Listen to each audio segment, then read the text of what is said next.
विचार करो। देखो दो चीज होती, यहाँ साहब यहाँ कहते हैं विचार करो और विचार करके विकारों का परित्याग।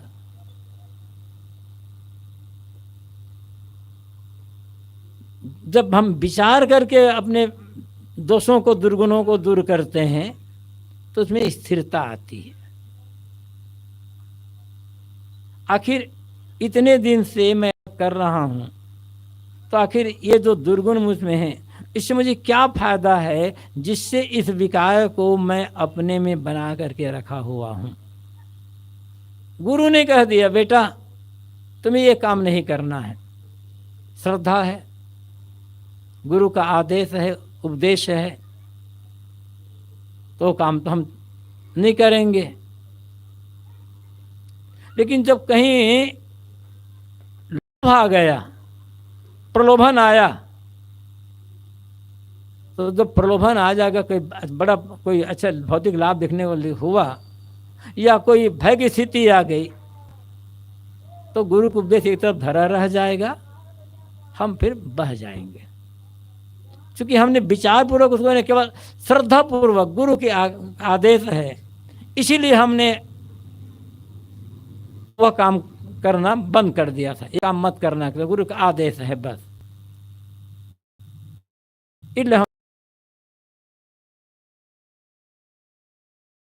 इसलिए हम वो काम देते नहीं, इस काम में ऐसा दोष है, करने में ऐसी हानि है, ये काम करने से मेरा पूरा जीवन बिगड़ सकता है, मेरी साधना बिगड़ सकती है। विचार करके बिल्कुल गहराई में उस जो दोष है और जो काम है उसके हम पोस्टमार्टम करके जब छोड़े होते हैं ना, तो उसमें स्थिरता आ जाती है। गुरु का आदेश सर्वोपरि है, लेकिन उसके साथ साथ विचार कर, आखिर गुरु ने मुझे ये काम छोड़ने को कहा है तो क्यों कहा है, कोई क्या कारण होगा, इसमें मेरा क्या भला हो सकता है, और इस काम को करते रहने में मेरी क्या हानि है। इस ढंग से हम बिल्कुल तर्क के द्वारा सोचते, विचार द्वारा सोचते, और तब फिर उस काम के होने वाले अंत में जो हानि है, जो दुख है, वो दुख सामने आ जाता, उससे हमारे जीवन में कितना बिगाड़ आता, ये फल सामने आ जाता, और तब हम छोड़ते ना, तो उस काम में स्थिरता आएगी। फिर तो चाहे प्रलोभन हो, चाहे भय की स्थिति हो, हम वो काम नहीं ही करेंगे। और किसी काम को हम विचार करके करते हैं, ये काम मुझे करना है, विचार करके किए, विचार करके पकड़ लिए, तो वो काम छूटेगा भी नहीं हमसे।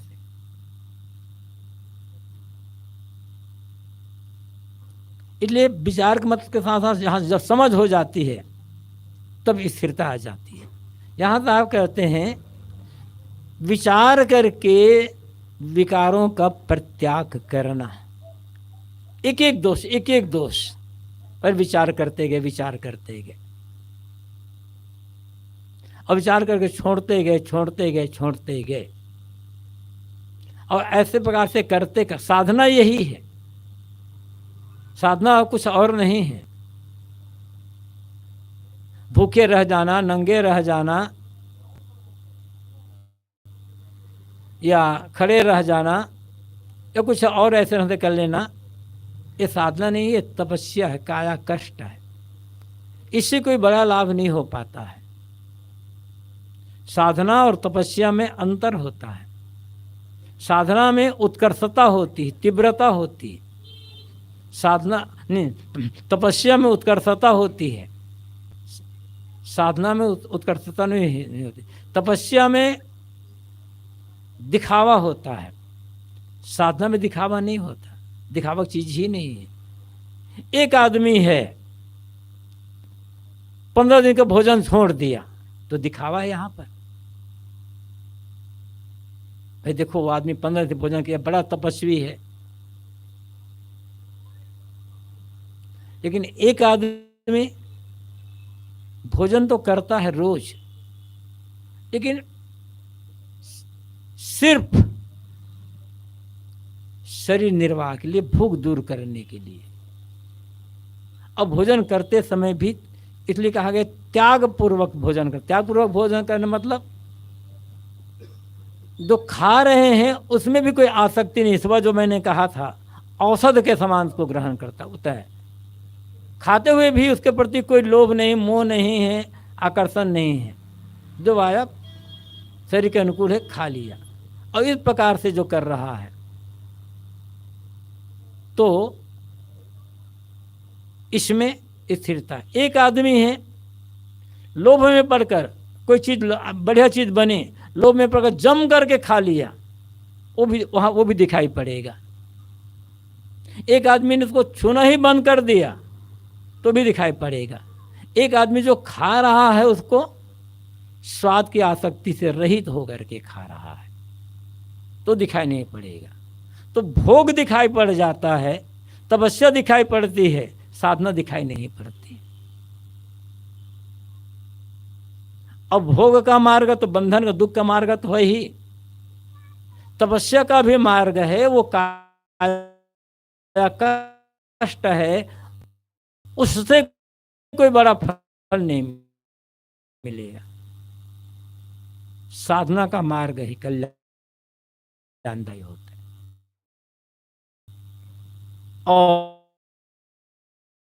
और उधर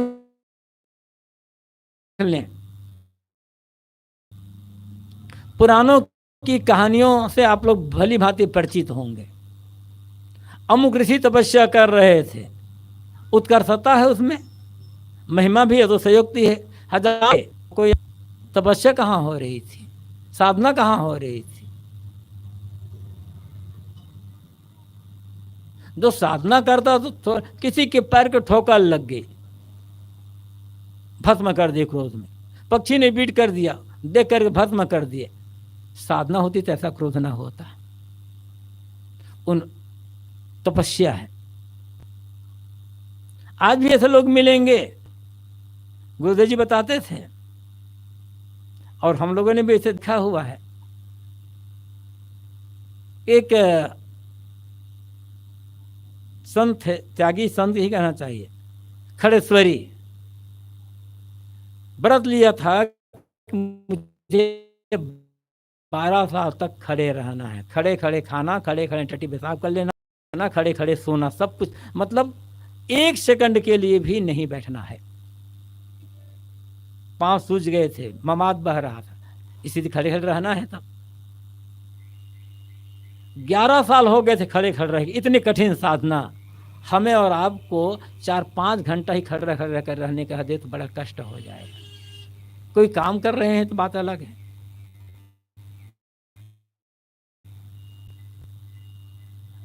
और खड़े रहते, लेकिन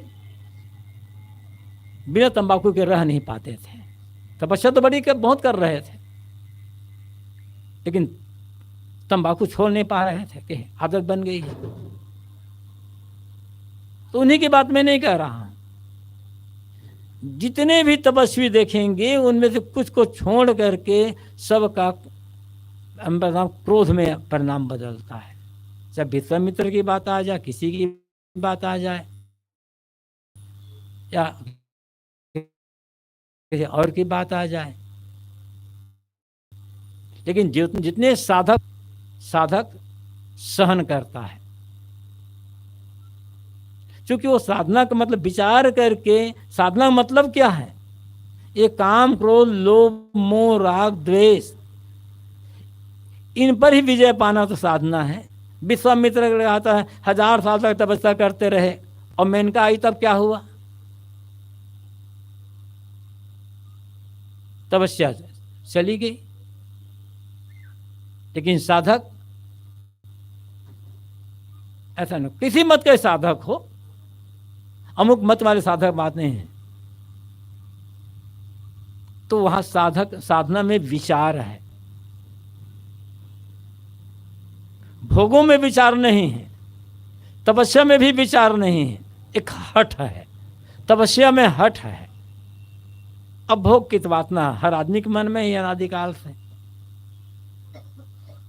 विचार साधना में है। और विचार करते हैं, इसलिए साधना का मतलब है, मैंने कहा अंदर के जो विकार हैं, चाहे उन्हें काम, क्रोध, लोभ, मोह, राग, द्वेष कुछ भी कह ले, उनका त्याग करना, उनका परिमार्जन करते चले जाना और छोड़ते छोड़ते छोड़ते छोड़ते अपने सारे के सारे विकारों का त्याग कर देना। ये तो आप कह रहे हैं, कर विचार विकार परिहर।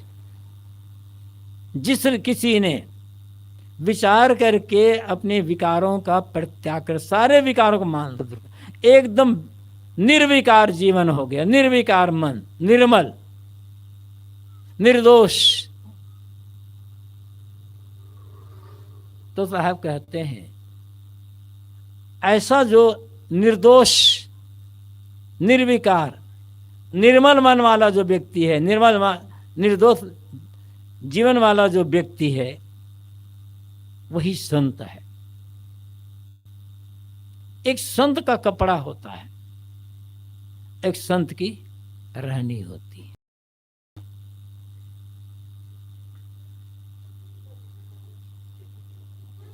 संत की बात आई तो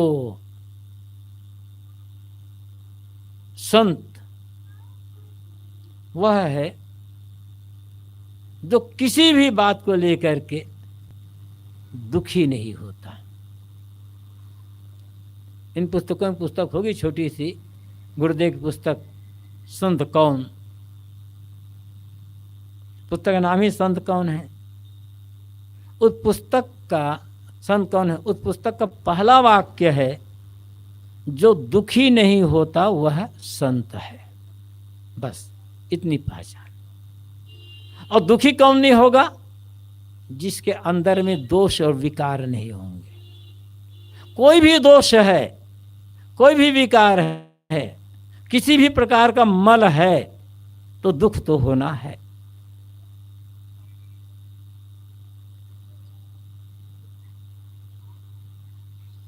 और विकार नहीं होगा तो दुख नहीं होगा।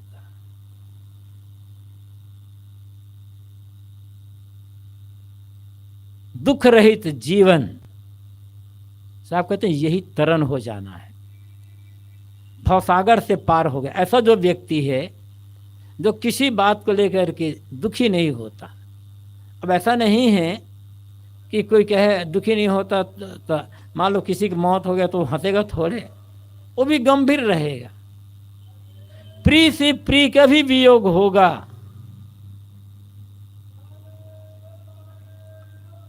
तो वो अंदर से दुखी नहीं होगा, उसका मन दुखी नहीं होगा, क्योंकि वो पहले से समझते हैं कि जो जन्म लेकर के आया है उसका अंत तो होना ही होना है। संत वह होता है जो अंतिम परिणाम को देखते रहते हैं, अंतिम परिणाम को देखते रहते हैं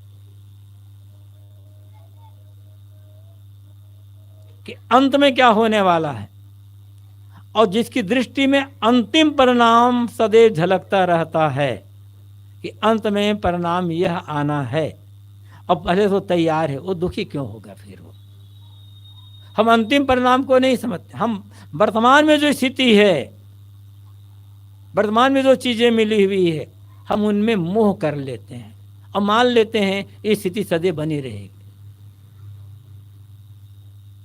लेकिन स्थिति तो सदैव बनी नहीं रहती है, ये तो बदल जाती है। हमारा मन केवल वर्तमान की चीज़ों में ही डूबा रह जाता है। हम इन्हें सोच पाते हैं ये दुनिया की सारी चीज़ें परिवर्तनशील है। दुनिया में, संसार में हर समय निरंतर परिवर्तन की धारा प्रवाहित हो रही है। हर वस्तु, हर क्षण परिवर्तित हो रही है, और परिवर्तन का परिणाम अंत में क्या होगा, विनाश।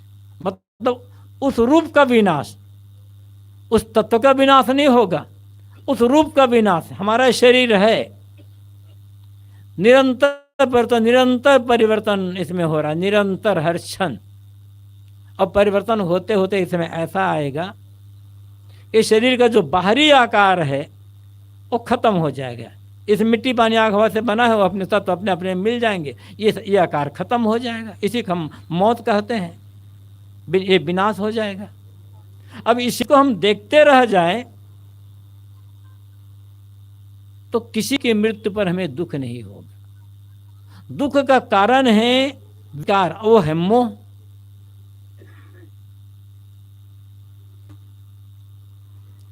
यदि दुख है तो मोह नहीं होता। अच्छा, मृत्यु से दुख होता है तो शत्रु के मित्र पर कितना दुख होता है। साहब अमुक की मौत हो गई, ये तो दुखी होना स्वाभाविक है। तो बताएं, हमारा जो शत्रु है, हमारा जो विरोधी है, उसकी मौत पर कितना दुख होता है। लोग तो हंसते हैं, खुशी मनाते, मिठाई बांटते हैं। तो मौत में दुख है या मौत में खुशी है? वस्तुतः शत्रु के प्रति हमारे मन में विकार था, द्वेष था, क्रोध था, बैर का विकार था। द्वेष को हो, क्रोध को हो, बैर का विकार था। इसलिए उसके मरने पर हमें खुशी हो रही है। और जो हमारे मित्र, हमारे संबंधी हैं, जिन्हें हम अपने परिवार के लोग कहते हैं, उनके लिए हमारे मन में मोह का विकार है, राग का विकार है, इसलिए उनके मरने पर हम दुखी होते हैं। अन्यथा हम वस्तु को समझ लें तो अंत में तो ये होना ही होना है। तो मौत दुखदाई है ऐसा नहीं है, दुखदाई मोह है। और इसलिए हमारे मन में दुख होता है हमारे निकट संबंधी के मरने पर। और उन्हें ये पता चल जाए ये जो हमारा निकट संबंधी है, इससे हमें अब कुछ भी मिलने वाला नहीं है, बल्कि इसके जीवित रहने में हमें परेशानी होना है, अनावश्यक खर्चा होना है। और जब तक ये जीवित रहेगा तब तक हमारी इसकी सेवा करने हैं। तो हम अंदर से चाहेंगे इसे भगवान बुला लेते तो अच्छा होता है। क्योंकि अब हम समझ लिए इससे में कुछ भी तो मिलने वाला है नहीं, व्यर्थ हमें सेवा का भार पड़ेगा, दवाई पानी आदि में बहुत खर्चा हो जाएगा। तो उसके मरने पर दुख नहीं होगा, चाहे वो कितना प्रिय से प्रिय क्यों ना हो, कितना प्रिय से प्रिय क्यों ना हो। एक शहर में एक परिवार रहता था, सब पढ़े लिखे, कोई डॉक्टर, कोई अधिकारी, कोई और ऐसे। उस परिवार में जो परिवार के मालिक थे उसकी बूढ़ी माँ थी, ज़्यादा बूढ़ी हो गई थी, बीमार चल रही थी। अब बूढ़ी है, बीमार, अब क्या करो, चाहे लोक लाज के दृष्टि से कहें चाहे मजबूरी दृष्टि से कहें,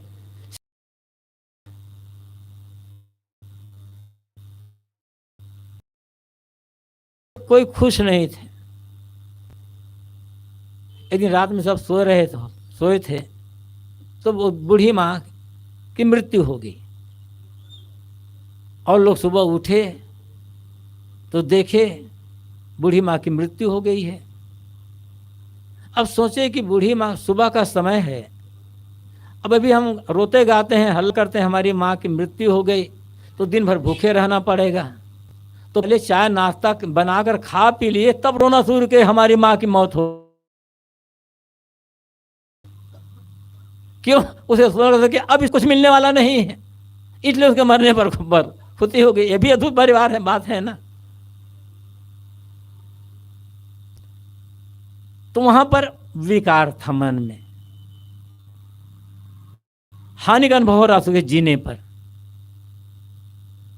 तो मैं साहब कह सकती कि जो दुखी नहीं होता, हमारे साधना का परिणाम, सत्संग करने का, भक्ति करने का परिणाम, ऐसा मन बन जाना कि बड़ी सी बड़ी घटना होने पर हमारा मन विचलित ना हो, अविचलित रहे, दुख रहित अवस्था में हमारा मन रहे, तब हमें समझना होगा हमारा सत्संग करना, भक्ति करना, साधना करना सही दिशा में चल रहा है, सब सार्थक है। और ऐसा व्यक्ति जो हो गया, बड़ी सी बड़ी वस्तु मिल गई, कोई कुछ खुशी नहीं, और बड़ी घटना घट गई तो कोई दुख नहीं, समता भाव में। एक आश्रम था, अनेक बहुत से संत रहते थे, साधना करते थे। एक दिन उस आश्रम में एक भक्त एक अच्छी गाय लेकर आ जाए, गाय और गाय के बछड़ा लेकर के आया और कहा कि ये गाय मैं आश्रम को दान करता हूँ, यहाँ आश्रम में गाय रहेगी, आप लोग सेवा करें, ये तो जो दूध है ताकि संतों से तो दूध मिलता रहे पीने का। जो संत है वो बड़े खुश हुए, जाकर के गुरु जी को बताए, गुरु जी अमुक भक्त ने हमें आश्रम को गाय दान में दी है, गाय अच्छी बड़े दूध देती। तो गुरु ने कहा तो अच्छी बात है, आश्रम के संतों को दूध पीने के लिए मिल जाएगा, अच्छी बात है, कोई बात नहीं। खत्म। 4-6 महीने बीते, एक दिन भगत फिर आया जिसने गाय दान किया था कि मुझे गाय की ज़रूरत है, मेरे गाय घर में जो गाय दूध देती थी वो सब बंद हो गए, छोटे छोटे बच्चे हैं और दूध मुझे मिल नहीं रहा कहाँ से, मुझे गाय की ज़रूरत है। गाय को खोल करके ले गए, और जो संत थे वो आकर गुरु जी को बताया, गुरु जी और भगत तो गाय जो दिए थे, गाय दान से वो तो गाय को खोल कर ले गए। गुरु जी ने अच्छा बात है, संतों गोबर उठाने से छुट्टी मिल गई। बात ऐसी अवस्था, लाभ हो गया तो जो कहते हो, हानि हो गई तो जो कहते हो। ये अवस्था जो होती है चाहे किसी के लिए हो, सदगुरु कबीर कहते हैं वो दुनिया से मुक्त हो गया, मानो भवसागर से पार हो गया। जीते जी मुक्ति है, यही जीवन, यही जो है जीते जी मुक्ति का मतलब है ये समता भाव में मन का रह जाना, अविचलित मन, दुख रहित मन। मुक्ति क्या है? दुखों से छुटकारा। और ये अवस्था जीते जी में होगा। मरने के बाद मुक्ति तो हमें क्या विश्वास है कि मरने के बाद कौन मुक्त हुआ है? हम तो देख तो सकते नहीं, मरने वाला बताएगा नहीं। जीते जी उसके जीवन के अवस्थाओं को उनके देखकर, उनके भाव भक्ति को देखकर, उनके व्यवहार को देख करके हम अंदाज लगा सकते, कुछ थोड़ा बहुत अंदाज लगा सकते हैं। किसी के मन का हम दृष्टा नहीं बन सकते, अपने मन का हम दृष्टा बन सकते हैं। दुनिया ही है, तो जीवन मुक्त संतों को भी बंधन में माना गया है, और जो घोर संसारी व्यक्ति है उन्हें भी मुक्त कहा गया है। सांप्रदायिक भावना आती है तब ऐसी बात आती है।